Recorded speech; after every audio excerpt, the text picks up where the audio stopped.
Now, Canara HSBC Life Insurance is the first management that we're speaking to on the show today.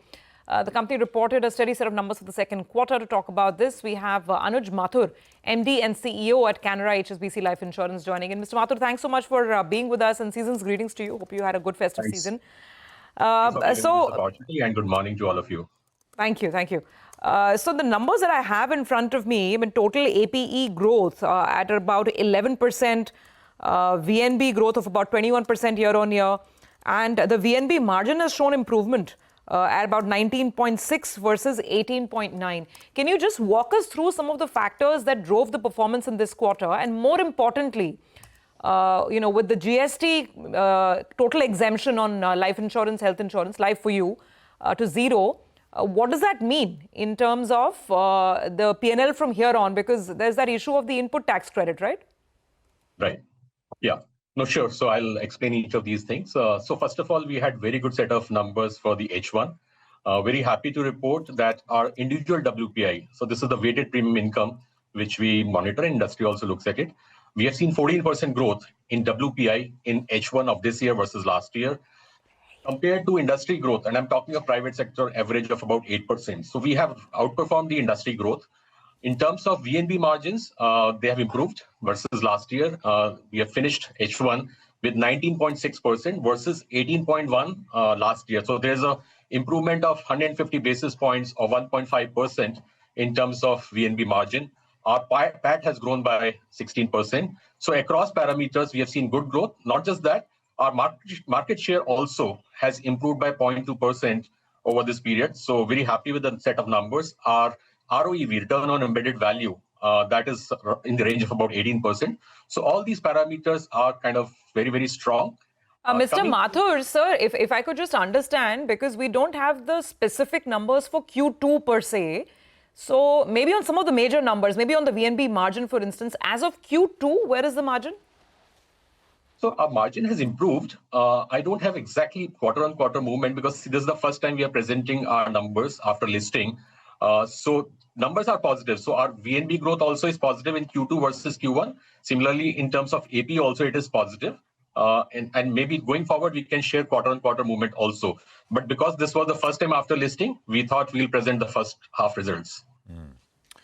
Okay, and maybe from the next quarter, we'll have quarterly numbers to compare as well. Mr. Mathur, good morning. Good to speak with you. Prashant here. Hi, Prashant. Could you talk to us a little bit about the full year numbers? Where do you see yourself ending the full year on APE and VNB?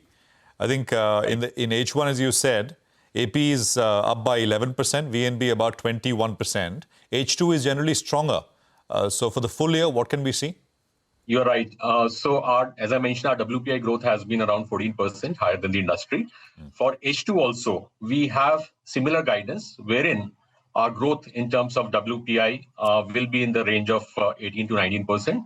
That's our expectation on the top line. Our VNB is going to be very steady.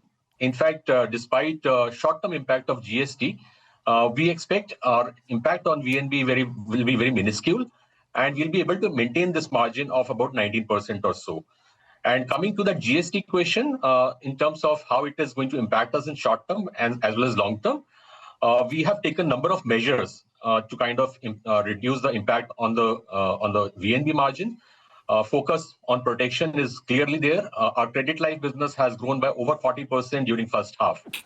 We are focusing a lot on the term business. We see our term business going up, which will help us in terms of VNB margin. We have taken certain steps in terms of sustainable saves also, cost rationalization. So with all these things, we expect our VNB margin to be steady in line with what we have delivered in H1.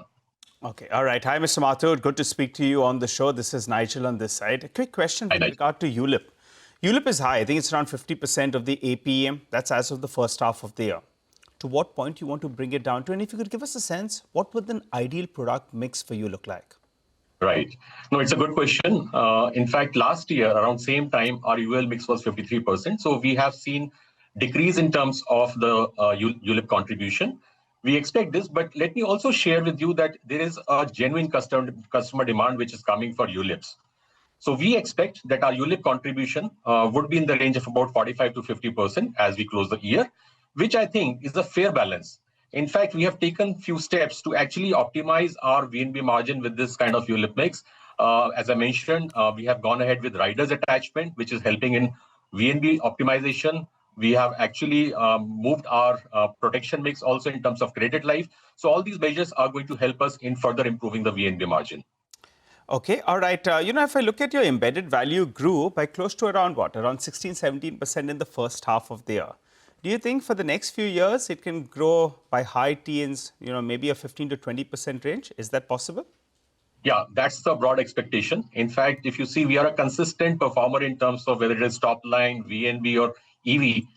So we expect our ROEV also, our embedded value to grow in the range of about 17 to 18% consistently. Got that. Mr. Mathur, what is the share of, what is the non-banker share for you in terms of sales channel? So currently it's about 15%. And we have in fact recently launched agency channel also. We are going to grow our agency channel, which will help us to diversify. And this bank insurance share, which is currently about 85%, is likely to go down. Okay. On that 15%, are there, as we understand it, there are some negotiations which are going on with regards to how to pass on this GST cut, how to go about it. Are they still ongoing? So see, one thing which I'd like to mention about is that we are a very, very efficient company. We are a lean company. Our cost ratios are actually best in the industry. We would be in top 3 in terms of our cost ratios. So the impact on our company on account of GST is not much. We see GST as a positive enabler for the business. We expect volumes to go up. So we don't think so that we may have to resort to kind of cutting down the commission levels from where they are currently or reducing the GST on the new business, which we do with our bank partners. In open market, yes, we will adjust GST from commission in line with the market. But otherwise, our cost ratios, our commission rates in the banker channel are quite efficient, quite normal. And I don't think so there's a need for us to immediately cut or adjust GST from there. You mean on the banker side, no, but on the market, non-banker, you will adjust accordingly? That's right, yeah. Okay, and that has not been decided. Those are still negotiations on with, or that is set? No, we have already communicated to some of our distributors in the market. Okay. And the process is on. All right. Mr. Mathur, we'll leave it there. Thank you very much for joining us. Good speaking with you and appreciate it very much here on CNBC TV18. Good luck and look forward to our next conversation. Well,